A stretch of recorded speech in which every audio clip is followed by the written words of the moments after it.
한주먹 시즌 10호 탄수화물 사이클링 들어가는데 이번에는 성공할까요? 올해도 탄수화물 사이클링을 하신다는 거예요, 지금 한주먹님이? 뭐 탄수화물 사이클링이 나쁜 건 아니에요. 그러니까 탄수화물 예를 들어서 내가 쌀밥을 300 먹던 걸 100으로 줄였다가 뭐 200으로 갔다가 300으로 갔다가 이런 식으로 이제 탄수화물만 사이클링을 하면은 그거는 좋은 겁니다. 그건 나쁜 게 아니에요. 근데 이제 한주먹님이 옛날에 탄수화물 사이클링 하는 거 보면은 막 이상한 걸 먹더라고요. 다이어트 하는 사람이 먹어선 안 되는 걸 먹으면서 탄수화물 사이클링을 했기 때문에 그 방법을 쓴다면은 이번에도 실패를 할 텐데, 진정한 의미의 탄수화물 사이클링, 탄수화물 양을 조절하는 진정한 의미의 탄수화물 사이클링을 하신다면 가능성이 있다. 저는 그렇게 봅니다. 그러니까 한주먹님이 근육량은 진짜로 내추럴 분들 중에 많은 편에 속해요. 그러니까 저는 실물로 봤잖아, 시합장에서. 근육량 자체로만 보면은 솔직히 내추럴 치고는 엄청 큰 겁니다. 그래서 다이어트만 잘 되면은 한주먹님이 좋은 성적을 얻을 수 있다고 보거든요, 내추럴 시합에서. 근데 이제 내추럴 시합이 요즘에 보면 다이어트 강도가 로이더 시합보다 더 빡세. 왜냐하면은 스테로이드를 쓰면 아무래도 몸에 수분이 차기 때문에, 이게 스테로이드의 효과이자 부작용 중에 하나가 내 몸에 수분이 차는 거야. 그래서 이제 데피니션이 칼같이는 잘 안 나오거든요, 그 로이더 시합에서. 근데 아무래도 내추럴 시합에서는 칼같은 근질이 나와요.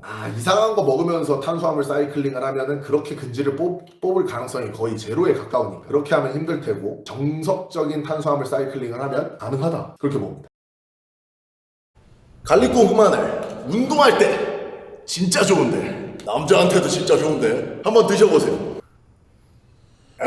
봄에는 고정 댓글. 개인적으로 한주먹님 좋아하지만 진짜 그만큼 실패했으면 한 시즌 정도는 나 죽었다 생각하고 몸이 골든 말든. 저도 근데 그거는 동감을 해. 한주먹님이 계속 시합을 나가고 있지만 컨디셔닝을 완벽하게 만든 적이 없잖아요, 한 번도. 그렇다면은 좀 극단적인 방법도 해볼 필요가 있는데, 너무 이게 테크닉을 바라는 게 아닌가, 저도 그 생각이 있습니다. 탄수화물 사이클 안 하고 그냥 이제 설기관 선수가 먹는 거 있잖아요. 토마토 먹고 오이 먹고 고구마나 뭐 쌀밥 먹고 닭가슴살 먹고, 그 식단만 한번 해봤으면 나도 좋겠어. 이게 정확한 결과물이 있는데 왜 그걸 안 따라하고 이상한 걸 하는 거야, 계속. 한주먹님 옆에는 다 그런 분들이 계시잖아. 왜 안 따라하지? 나도 그거 미스테리예요. 코치님, 인클라인 덤벨 프레스에서 약간의 외회전은 필요하다고 보시나요? 제가 이제 보디빌딩을 가르칠 때 가장 중요하게 생각하는 거는 항상 수직전. 인클라인 프레스를 가면은 지금 내 대흉근 결이 여기 있잖아. 제 대흉근 결을 보세요. 내 대흉근 결이 여기면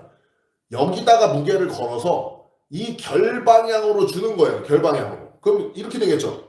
무게가 여기 있으니까 나는 인클라인 벤치프레스 할 때 이 방향으로 가겠죠.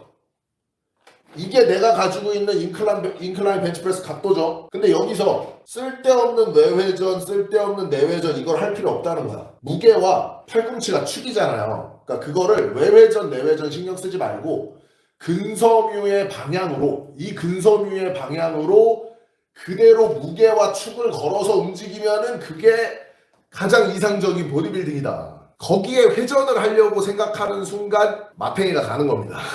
그래서 회전을 생각하지 말고 내가 타겟팅하는 근섬유의 주행 방향과 무게와 축을 수직으로 만드는 게 가장 효율적이다. 이것만 기억하시면 됩니다. 어렵지 않아요. 코치님께 익상견갑 몇 회로 치료 가능하나요? 자, 잘 기억하셔야 돼요. 트레이너는 치료를 하는 사람이 아닙니다. 그래서 만약에 자기가 물리치료사나 의사가 아니야, 근데 치료를 하겠대, 그 새끼들은 다 사기꾼 새끼들. 걸르면 됩니다. 저희들이 하는 건 운동 기능을 정상으로 돌리는 일을 해요. 그 운동 기능을 정상으로 돌리면 통증이 없어지기도 합니다. 되게 높은 확률로 통증이 없어지기도 하고 운동 기능이 좋아지기도 하고 체형이 올바라지기도 하는 거예요. 근데 저희는 치료를 하는 건 아니야. 운동을 제대로 하기 위해서 하는 거죠. 그래서 치료라는 단어는 트레이너에게 절대로 쓰면 안 되는 단어 중에 하나고, 익상견갑이라는 거는 치료라기보다는 패턴의 교정으로 만드는 겁니다. 그러니까 예를 들어서 저한테 요즘에 제일 많이 오시는 분들이 어떤 분들이냐, 3대 운동을 하다가 아파져서 오시는 분들이 거의 50%에 달해요. 자, 그분들이 이렇게 해요. 운동을 벤치프레스를 하는데 패킹을 졸라 해. 패킹을 하면 견갑 입장에서 이렇게 되겠죠. 뒤로 이동되죠. 이렇게 패킹을 건 상태, 패킹을 강하게 걸수록 견갑은 뒤로 익상이 됩니다. 이해되세요? 그래서 패킹을 건 상태에서만 프레스를 하게 되면 전거근은 약해져요. 패킹을 강하게 건 상태에서만 프레스 운동을 하면 전거근에 힘이 안 들어가는데, 여기서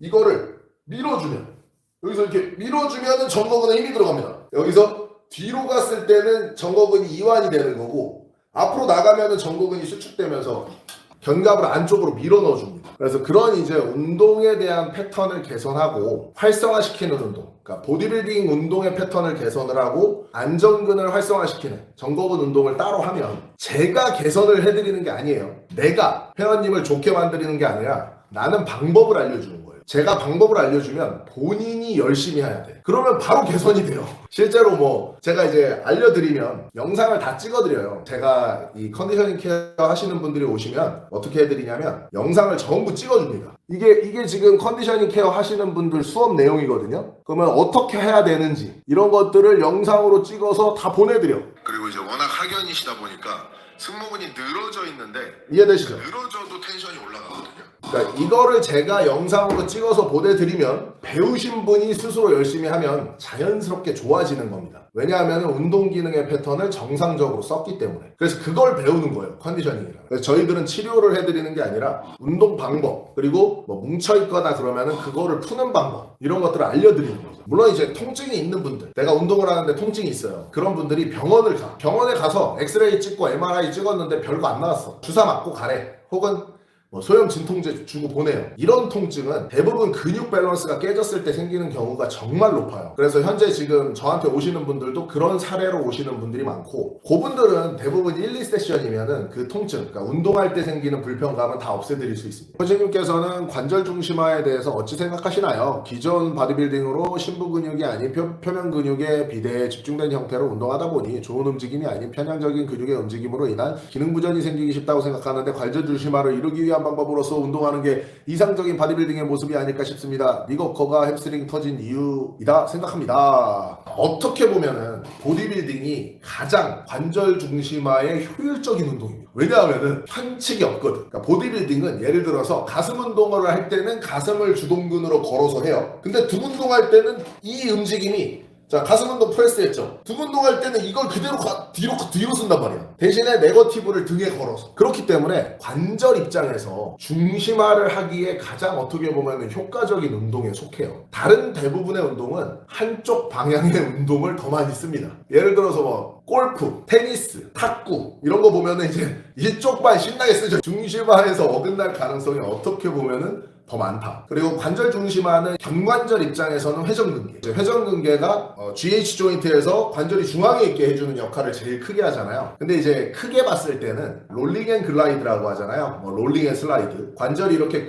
굴러가면서 밑으로 미끄러져야지 중앙에 있게 되겠죠. 이 중심화를 만드는 거는 큰 근육, 주동근, 협응근, 기랑근의 밸런스에서도 굉장히 크게 작용을 받습니다. 근데 보디빌딩만큼 다양한 각도의 자극을 쓰는 운동이 별로 없어요. 그렇기 때문에 보디빌딩 형태의 운동을 올바르게 제대로 수행하면 제일 관절의 손상이 적은 겁니다. 그래서 보디빌더들이 선수 생활을 오래 할 수 있는 거예요. 다른 대부분의 스포츠는 편측으로 굉장히 빠른 속도의 가속이나 이런 감속을 써야 되기 때문에 관절 입장에서는 중심화가 자주 벗어나서 부상 확률이 굉장히 높아요. 그렇기 때문에 대부분의 스포츠들은 빠르게 은퇴를 하는데 보디빌더는 솔직히 약물에 대한 이 내성만 있으면, 그러니까 약물에 대한 저항성만 어느 정도 받쳐주면 50까지도 선수 생활을 할 수 있는 유일한 운동입니다. 그래서 그런 기능의학적으로 봤을 때는 굉장히 좋은 운동에 가까워요. 올바르게 다양한 방향의 운동을 한다는 전제하에서. 야차클럽 출연제에 오시면 하시나요? 그러니까 야차클럽 뭐 그런 격투기 같은 경우에는 돈을 많이 주면 고려를 해볼 수 있죠, 실제로. 왜냐하면 저는 격투기 선수가 아니잖아요. 코치를 하는 사람이기 때문에 코치가 생업이죠. 유튜브는 부업. 격투기 출연제의가 왔어. 예를 들어서 격투기 하다가 다칠 수 있잖아. 다치면 몇 개월 동안 일을 못해. 이걸 생각을 해야 돼요. 내가 격투기를 하다 다쳤어. 그럼 몇 개월 동안 나는 일을 못하잖아. 그거를 잡아줄 만큼의 돈을 주면은 고려를 해보겠죠. 만약에 뭐 격투기 제의가 왔는데 한 돈 1,000만 원 준대. 난 안 하지. 내가 지금 PT 하면은 한 시간에 뭐 10얼마를 받는데 뭐 두드려 맞고 몇 달 동안 일 쉬면 그게 손해가 더 크잖아요.